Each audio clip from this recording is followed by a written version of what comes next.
സജി മഞ്ഞക്കടമ്പിൽ ഇടതിന്റെ പിന്തുണ ആർക്കാണ്, ഇടത് ആർക്കൊപ്പമാണ്, സഖാക്കൾ ആർക്കൊപ്പമാണെന്ന് CV വർഗീസിന്റെ വാക്കുകളിൽ കൃത്യമായി നമുക്ക് മനസ്സിലാകുന്നുണ്ട്. അപ്പം പാർട്ടിയിൽ റോഷി വളർന്നു കഴിഞ്ഞു, UDF-ൽ പോകേണ്ട എന്നുള്ളത് റോഷിയുടെ തീരുമാനമായിരുന്നു.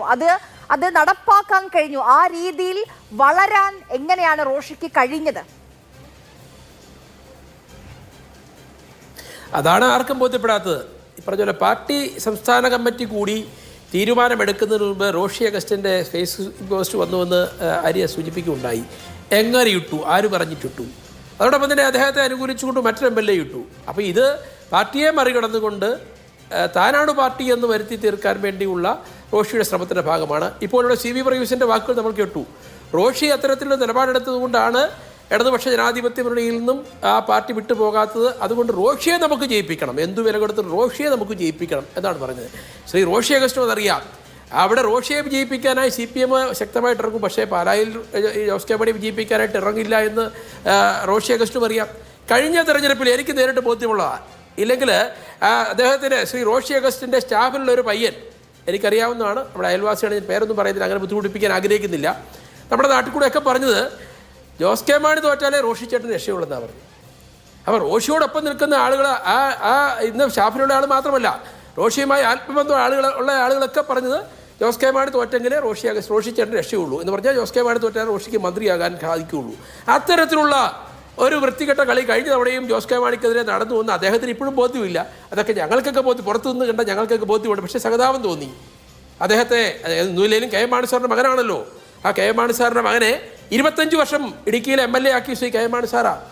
ആ 25 വർഷം എന്താ പറയുക, അവിടെ ജോയ് വെട്ടുക്കുഴി എന്ന് പറയുന്ന കേരള കോൺഗ്രസ് നേതാവ് മാത്യു ശീഭരമായി മത്സരിച്ച് ഏതാണ്ട് ചെറിയ വോട്ടിന് 4000-6000 വോട്ട് തോറ്റ് പരാജയപ്പെട്ടു നിന്നപ്പോൾ അദ്ദേഹത്തിന് രണ്ടാമത് അവസരം കൊടുക്കാതെ മാണി സാറ് ശ്രീ റോഷി അഗസ്റ്റിനെ ഇടുക്കിയിലേക്ക് നിയോഗിച്ചു. എന്തിനു വേണ്ടിയാ?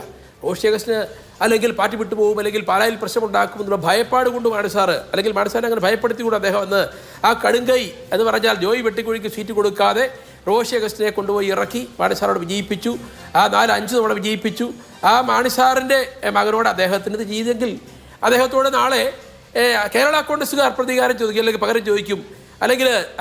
അല്ലെങ്കിൽ മാണി സാറിൻ്റെ മനസാക്ഷി, മാണി സാറ് ഇതൊക്കെ സ്വർഗത്തിൽ നിന്ന് കാണുന്നുണ്ടെങ്കിൽ അദ്ദേഹം അതിന് പകരം ചോദിക്കുമെന്ന് തന്നെയാണ് എൻ്റെയൊക്കെ വിശ്വാസം.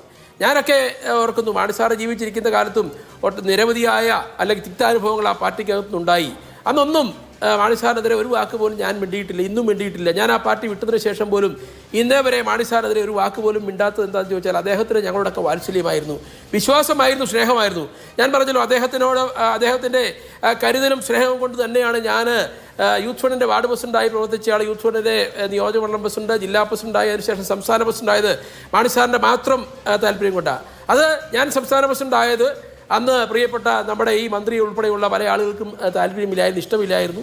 അതിനുശേഷം എന്നെ ആ സ്ഥാനത്തുനിന്ന് മാറ്റുക, മാണി സാർ ജീവിച്ചിരിക്കുമ്പോൾ തന്നെ സ്ഥാനത്തുനിന്ന് മാറ്റാനായി KM മാണി സാർ സമ്മർദ്ദം ചെലുത്തി.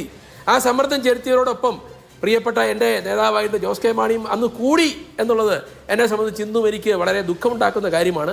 അങ്ങനെ ആ ഒരു സാഹചര്യത്തിലാണ് ഞാനൊക്കെ പാർട്ടി വിട്ട് ഒഴിവായി പോകേണ്ടി വന്നത്. ഏതായാലും അന്ന് ആ കൂടെ നിന്ന് ജോസ് കെ മാണിയെ പിന്തുണ കൊടുത്ത ആളുകൾ, അല്ലെങ്കിൽ നമ്മളെപ്പോലുള്ള ആളുകളെയൊക്കെ നീക്കം ചെയ്യണമെന്ന് പിന്തുണ കൊടുത്ത ആളുകളൊക്കെ ഇന്ന് അദ്ദേഹത്തിനോടൊപ്പം ഉണ്ടോ എന്ന് കൂടി അദ്ദേഹം പരിശോധിക്കേണ്ടതുണ്ട്. ഞാൻ പറഞ്ഞല്ലോ, എനിക്ക് രാഷ്ട്രീയത്തിൽ ഞാൻ ആരെയും വഞ്ചിക്കാൻ ആഗ്രഹിച്ചിട്ടില്ല. ഞാൻ നിന്ന പ്രസ്ഥാനത്തിനോടൊപ്പം ആ പ്രസ്ഥാനത്തിന് വേണ്ടി അവസാന നിമിഷം വരെ ഞാൻ അതിശക്തമായി പോരാടിയിട്ടുണ്ട്. പക്ഷേ നമുക്ക് ഒരു പ്രസ്ഥാനത്തിൽ യോജിച്ചു പോകാൻ പറ്റില്ലെങ്കിൽ പിന്നെ അവിടെ കിടന്ന് അടിയുണ്ടാക്കുന്നത് ശരിയല്ല. അവിടെ ശണ്ട കൂടി ഇനിയൊരു ഇല്ലാത്ത പ്രശ്നം ഉണ്ടാക്കി നമ്മളൊരു വഴക്കാളിയാകാൻ നിൽക്കാൻ താല്പര്യമില്ലാത്തതുകൊണ്ട് എനിക്ക് തോന്നിയതുകൊണ്ടൊക്കെ ഞാൻ രാഷ്ട്രീയ പ്രവർത്തനങ്ങൾക്ക് തൽക്കാലം കേരള കോൺഗ്രസ് രാഷ്ട്രീയ പ്രസ്ഥാനം അവസാനിപ്പിച്ചു. എങ്കിലും ഞാൻ UDF എന്ന് പറയുന്ന പ്രസ്ഥാനത്തിനോട് പിന്തുണ വീണ്ടും കൊടുത്തുകൊണ്ട് UDF-ന് വേണ്ടി, UDF-ന്റെ വിജയത്തിന് വേണ്ടി ഞങ്ങളൊക്കെ പ്രവർത്തിക്കുന്നുണ്ട്. പക്ഷേ ജോസ് കെ മാണി കൂടി UDF-ലേക്ക് വന്നിരുന്നെങ്കിൽ യാതൊരു സംശയവും വേണ്ട, അദ്ദേഹം കേരള നിയമസഭയിൽ MLA ആകുമായിരുന്നു, അദ്ദേഹം മന്ത്രിയാകുമായിരുന്നു. അതിന് വേദിയൊരുക്കേണ്ട ആള് ശ്രീ റോഷി അഗസ്റ്റിനായിരുന്നു.